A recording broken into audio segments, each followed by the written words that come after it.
dans la première phrase de la Torah, tu as Elohim, Yud même, c'est la mer.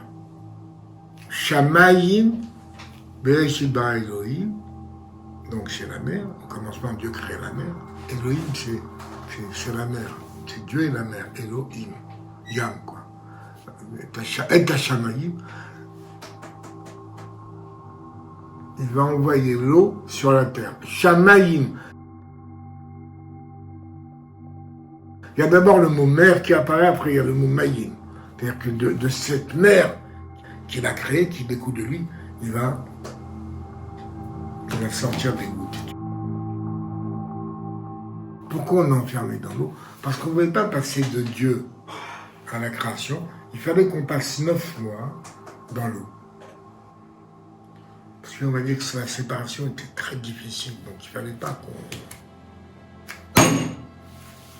Quand je tape, c'est qu'il y a une idée qui me vient et qui va nous aider. Il ne fallait pas qu'on sorte au bout d'un mois ou deux, tu vois. Pourquoi? Parce que il fallait qu'on puisse se séparer. Tu sais que ce que veut dire le mot sevrer?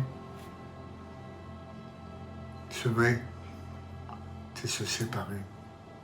Tu vois, non, l'étymologie du mot sevrer, c'est se séparer. Donc on voit qu'il faut rester au moins 9 mois. Et ce qui n'est pas suffisant, c'est qu'à la sortie, il faut que boire du lait de la mer. Pourquoi? Parce que même une fois sorti Agnès, il faut que tu reçoives encore un liquide de l'intériorité. Tu vois? Pour ça que le mot saint s'écrit avec ou santé. Pas que le mot saint, il y en a 2. Pour ça que le mot saint veut dire au milieu. Pour ça que le mot saint veut dire en 2 parties. Parce que l'enfant qui n'est pas sevré, il ne peut pas considérer, malgré la coupure du cordon, qu'il soit séparé de Dieu. Donc séparé de sa mère. Pour ça qu'avant de foutre un enfant à la porte, il faut qu'il ait sa chambre ou son lit. Petit à petit, il faut le séparer, tu vois. Tu comprends? Et séparer s'appelle sevrer. J'adore. Très beau. C'est bien ça. J'aime bien ça. Et un gosse qui n'a pas été sevré aura tendance à se calmer.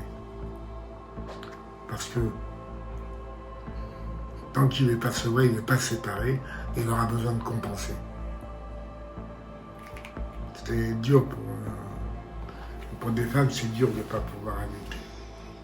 Donc tu vois que il y a d'abord on quitte Dieu, l'Echlecha, on va vers le corps que je t'ai dit. Après, pour quitter la mer, on est resté 9 mois dans l'eau.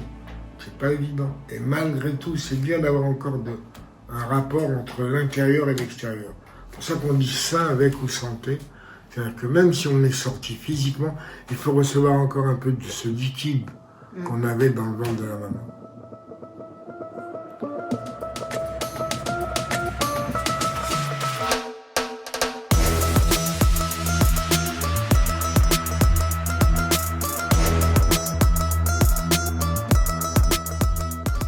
Joseph, il s'est battu avec ses frères, le Midrash raconte, il dit, il faut descendre en esclavage en Égypte, c'est ce que Abraham, notre grand-père, a dit.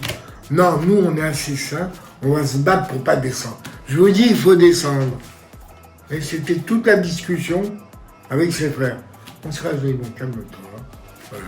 Ici, il y a un puits, il y a comment on dit? Un trou, comment? Une fosse? Une fosse, ouais. Il n'y a pas d'eau. La Torah dit que cette terre était sec, sans eau. La Torah dit, pourquoi il dit sec sans eau? Sans eau, ça suffit, pourquoi tu dis sec? Non, c'est-à-dire qu'il y avait des serpents et des scorpions. L'Égypte est appelée le pays où il y a des serpents et des scorpions. On va te jeter dedans. Si tu as un problème, on te sortira. Si tu as attaqué, on te soignera. Sinon, on te vendra comme esclave. Alors, ils ont vu qu'ils n'étaient pas du tout piqués par les bêtes. Ils l'ont vendu. J'ai jamais entendu ça. C'est beau. C'est bien dit, c'est beau. Voilà, donc ils l'ont vendu. Bon, c'est pas qu'ils ont bien fait, hein. C'est où tu vas avec lui ou tu le vends pas. Quand tu l'envoies comme un... n'importe comment. Tout ce qui a la forme d'un péché, même si c'en est pas un. Ouais. Tout ce qui a la forme d'un péché, on doit quand même en répondre. Même si c'en est pas un. Je suis dit, oui, mais là, il a péché. Hein. Si ce que tu fais à l'allure d'un péché, vis-à-vis du regard des autres, tu dois... Même si tu dis que c'est pas un péché. Parce que quand tu fais quelque chose, il faut que tu fasses attention à ce que les autres ne puissent pas penser que tu as fait une faute. Donc Yosef, c'est en fait, la Kabbale nous dit, c'est cette âme, cette première âme que Dieu il va envoyer en Égypte. Il est vendu chez Potiphar. J'aime bien Potiphar. Il y a le mot potier comme ça dedans, c'est un peu intéressant. Et la Torah dit qui était ce Potiphar? C'était le marchand de viande.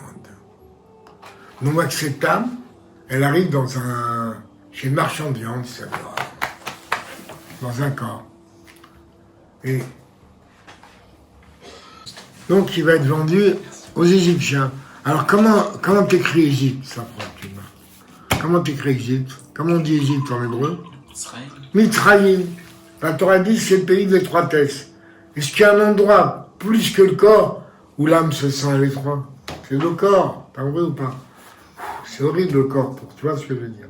Pour l'âme, elle est à l'étroit. Mitzrayim. Alors même tu vas enlever du mot Mitzrayim le mot étroit. C'est quoi le mot étroit de Mitzrayim? Ça dit crèche. Qu'est-ce qui va rester? Maïm, les eaux. Tu te rends compte que l'étroitesse, un neshama, si tu veux, elle est enfermée dans l'eau. Elle est encore enfermée dans l'eau.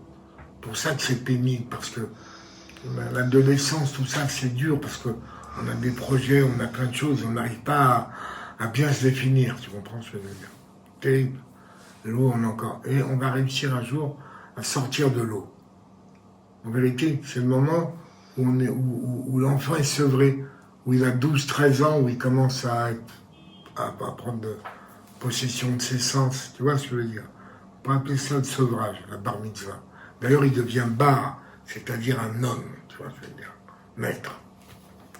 Tiens bon, la barre, ça peut venir de là. Hein. Tiens bon, la barre, il devient un maître. Donc, on voit que déjà, il faut se débarrasser de l'eau. Hein. D'accord? Alors, avant ça, on a Moïse. D'accord? On est encore en Égypte, on va faire un petit, comment on dit, un truc en arrière, un flashback, je sais pas, en arrière. Et en Égypte, Daniel, c'est quelque chose qui a beaucoup d'importance. C'est le Nil. Hein? Le Nil. Pharaon, le Nil, il noie les enfants hébreux, et pas que les enfants hébreux. La Torah dit qu'il a noyé, t'es au courant, il a noyé les enfants égyptiens. On voit qu'en Égypte, Agnès, on a un problème d'eau encore. L'aventure Yosef est passée, un nouveau pharaon arrive, tu vois comme c'est beau ça, si Dieu me permet. Et il veut noyer tout le monde. La mère de Moïse, on dira tout à l'heure, qu'est-ce qu'elle fait? C'est une vraie croyance, c'est de la famille des Lévites. Qu'est-ce qu'elle fait? Elle prépare un berceau. C'est la deuxième fois où on voit apparaître le mot Teva. Teva. Dans la Torah, la deuxième fois. Et Teva, ça veut dire l'arche. Ça veut dire la nature. Et ça veut dire le mot. Voilà. Alors écoute. Elle met du goudron, comme dans le... Parce qu'elle savait ce qu'avait fait Noé. Comment il avait enduit l'arche. Elle enduit cette petite Teva. D'ailleurs, on dit à Moïse, hein, on appelle aussi à Moïse le berceau. Et elle va au bord du Nil, et elle va au cours du Nil. Pas une tempête, mais le Nil était très... Très agité. Très agité, merci pour le mot, très agité. Mais avant de poser des choses, mon Dieu, Cédric, arrête. Laisse tomber, c'est pas important, arrête. C'est dit que ça. Elle dit à Dieu, je vais remettre mon fils dans ce fleuve. Elle dit à Moïse, à Dieu, moi, tu ne me la fais pas, tu ne me la racontes pas. Tu as fait ordonner par Pharaon qu'on doit tous emmener nos enfants pour qu'ils soient. Pour que Pharaon puisse avoir ça dans la tête, c'est toi qui m'as inspiré. Tu as fait ce que tu veux, mon enfant. J'appartiens à mes enfants. Quand Dieu entend ça, il dit, oh là là là là. Dieu dit, puisque tu es remonté au-dessus de l'événement, tu vois ce que je veux dire, tu as compris que derrière tout ça, il y a moi. premièrement, ton fils va être sauvé. Deuxièmement, il va être sauvé par la maison de sortie de décret. Et troisièmement, il va libérer tous les autres. T'as vu la différence entre une mère, quand même son gosse, tu vois, et les autres qui le cachent. T'as compris? C'est un peu ça la vie. La vie, c'est un peu ça. Donc il va appeler sauver des eaux. Donc voilà, tu sais que la vie de Moïse, Agnès, commence là où celle de Noé s'est arrêtée. T'es d'accord ou pas?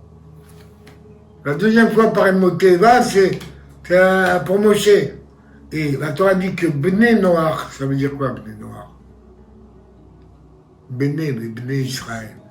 Le fils de Noach, Gematria 120. Maintenant le pauvre Noach, si on peut dire le pauvre, il voulait un quatrième enfant.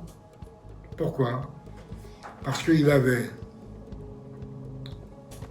Shem, Yafet et Ham. Alors il voulait un autre enfant. Et comment il voulait l'appeler? Moshe.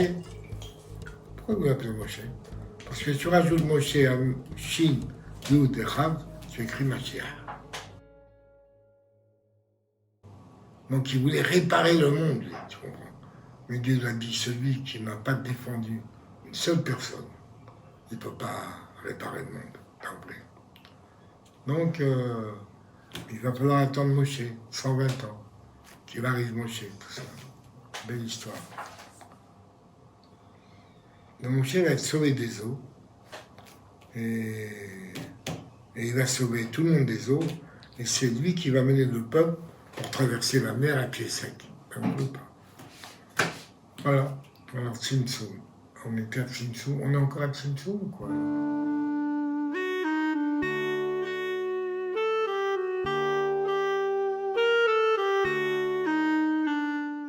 Tzimtzum. Ah oui, c'est vrai, Tzimtzum. Alors, Tzimtzum, c'est contraction. Alors, c'est extraordinaire, la contraction. Parce que ça te renvoie tout de suite, Agnès, à l'accouchement. Donc déjà, on voit que Dieu, il est en perpétuel, comme on a vu tout à l'heure, renouveau. Il est prêt à coucher. Tu veux le Messie? Mais là, vas-y, on va, fais ce qu'il faut. Tu comprends ce que je veux dire? Contraction, c'est un mot qui vient au moment d'accoucher. D'accord? D'accord. Alors, au moment d'accoucher, où il y a un beau bébé qui sort, où il y a une césarienne, où il y a un avortement, où on perd l'enfant. D'accord? C'est un moment important. Déterminant.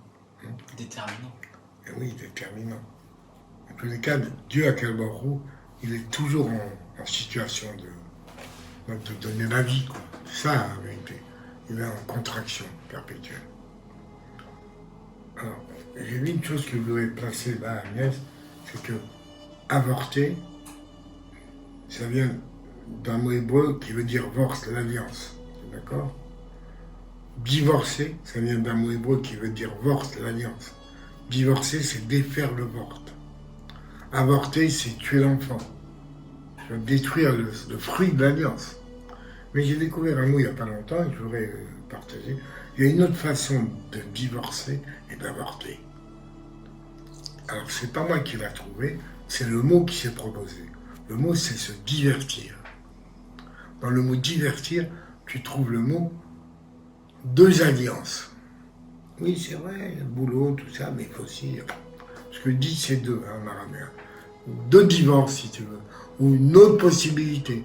Donc, se divertir, c'est la racine de tous les divorces et de tous les avortements. Il faut le savoir. D'ailleurs, comme le T et le S, on a vu, ou on verra pour ceux qui ne savent pas avec un S, divertir, c'est diversion.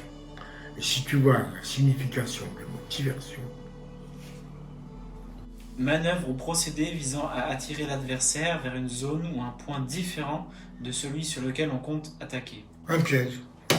C'est ça, mission de diversion, et c'est ce qu'a compris, bien entendu, depuis très longtemps. Pas seulement Jules César, Agnès. Pas seulement Jules César, à l'époque de l'Égypte déjà. Puisque le Rav Munk nous dit, dans son commentaire sur la voie de la Torah, l'antisémitisme a commencé en Égypte quand les Juifs se sont mis à fréquenter les cirques, les théâtres et les cirques. Par théâtre, on entend les gladiateurs et tout ça. C'est là où l'antisémitisme va commencer. Tu comprends? Et alors, grâce à Dieu, nous les Juifs, qu'est-ce qu'on est fort en théâtre, on est le plus fort, en cinéma, on adore. On n'est pas responsable de l'antisémitisme, mais on n'en est pas loin, tu vois, on n'en est pas loin quand même. Parce qu'en fait, l'homme, il n'a qu'une envie, Agnès, c'est de s'émanciper du bon Dieu. Il faut faire beaucoup d'efforts pour réparer la césarienne, moi je l'appelle. Parce qu'on pourrait dire ce qu'on veut. C'est vrai que ça n'a pas diminué le Dieu que des hommes arrivent comme ça, mais on a quand même un devoir de réparer. Qu'est-ce qu'on doit réparer à mon ami Aurélie? C'est pas que Dieu il a eu des douleurs. On doit réparer le fait que Dieu s'est séparé de ceux qu'il aime. Ça, on doit le séparer. On doit le réparer. Très important. C'est sûr que, en bas, il y a une obligation chez les Juifs. Quand on perd quelqu'un, on doit faire une fête le 7e jour. Je dis pourquoi on dit fête? On vient de perdre quelqu'un. Oui, mais le 7e jour, là-haut, ils font une fête tellement ils sont contents de le revoir. Et ils veulent pas que tu sois triste en bas, ça va leur gâcher leur fête. Donc on a une réparation à faire. Le problème, c'est l'eau. Et comme est-ce qu'on sait que c'est la fin de l'exil? Quand on traverse la mer, et quand tous ceux qui ont voulu nous noyer, en fait, Dieu n'a noyé personne. Puisque quand on enlève l'étroitesse d'Égypte, qu'est-ce qui reste? Les eaux. Donc les Égyptiens, c'était les eaux, sans les misères qu'ils nous ont fait. Ils n'étaient eux-mêmes plus que de l'eau. Donc, est-ce qu'on peut dire vraiment qu'ils ont été tués? D'ailleurs, la Torah dit qu'ils ont été mélangés, remélangés. Ils sont redevenus de l'eau, tout simplement. Ils ont disparu. Et donc, à la fin de l'exil, Agnès, on va retraverser cette fois-ci l'eau, libérer, parce qu'on est devenu des Adam. C'est quoi un Adam? Agnès, c'est un homme. C'est un caille. Hein. On est devenu des cailles. Alors, il faut qu'on s'arrange quand même pour que celui qui est en permanence en contraction, il faut éviter les avortements, les divorces. Tu vois ce que je veux dire? Il faut, nous aussi, on est en... Alors justement, pourquoi les antisémites ont apparu? Pas les antisémites, l'antisémitisme est apparu quand les Juifs fréquentaient les cirques, les théâtres et les cirques. Ça, je l'ai dit, mais je vais le répéter gentiment.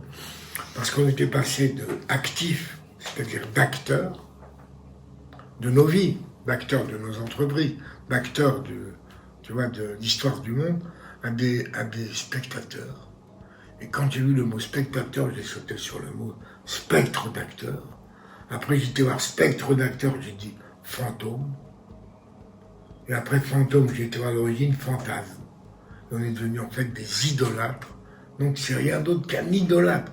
Parce que, comme je sais pas dit à toi, puis si je te dis, le stade, parce que c'est des stades, les dieux du stade, les Allemands, eh ben, le plus grand stade au monde, je te dis, c'est qui? C'est en Corée du Nord, c'est l'homme le plus terrorisant, le plus imbu de sa personne, le président de la Corée du Nord, Agnès, 160 000 places, le plus grand stade. Donc tu vois qu'un homme qui est tellement tourné vers lui-même, il avait besoin d'idoles, c'est extraordinaire. Et il a construit le plus grand stade. Et aujourd'hui, quand j'ai découvert ça, quand je vois des gens dans les stades crier, hurler, j'ai dit, l'antisémitisme va reprendre. Voilà.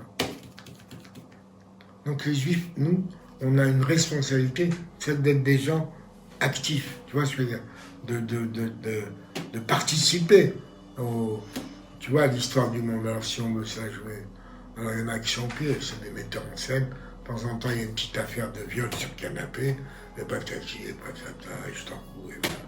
Voilà Agnès, c'est Timsoum. Voilà, et dont Dieu a accouché du Mashiach. C'est ça la contraction. Et comme par hasard, Agnès, quelque chose qu'on n'a pas dit qu'il faut dire, c'est que les contractions avant une naissance, c'est douloureux. Et on peut dire que l'une des plus grandes contractions de ce siècle, c'est bien la Shoah, Agnès. Et qu'est-ce qu'il y a écrit à l'entrée du camp? Arbeit macht frei. Ça veut dire? Le travail libère.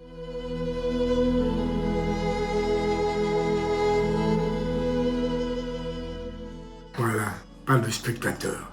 c'est le travail qui libère. C'était à l'entrée du camp. Et ce mot pourri que les Allemands ont mis n'est pas si pourri que ça, puisque après la descente dans les ténèbres, quelques années, petites années après, la création de l'État d'Israël.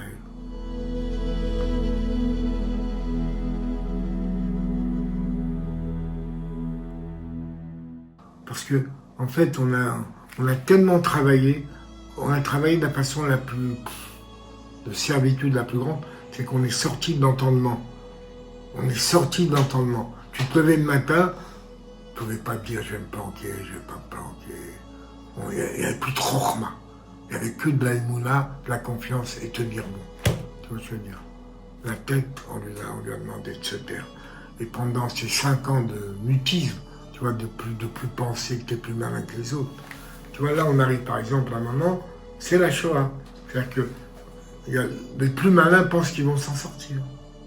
Les autres, ils peuvent crever, ils n'ont pas tort. Les plus faibles vont crever avant, mais eux aussi vont y passer, tu vois. Et après ce moment-là, tellement douloureux au niveau mondial, il doit y avoir la Géoula, la délivrance finale pour tout le monde.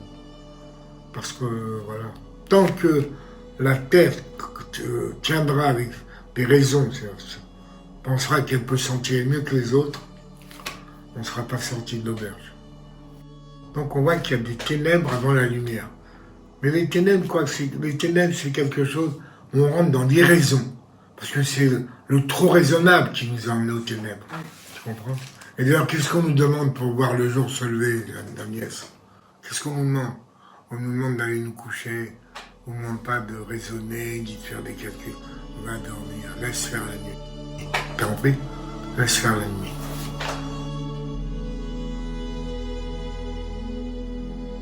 Laisse faire la nuit.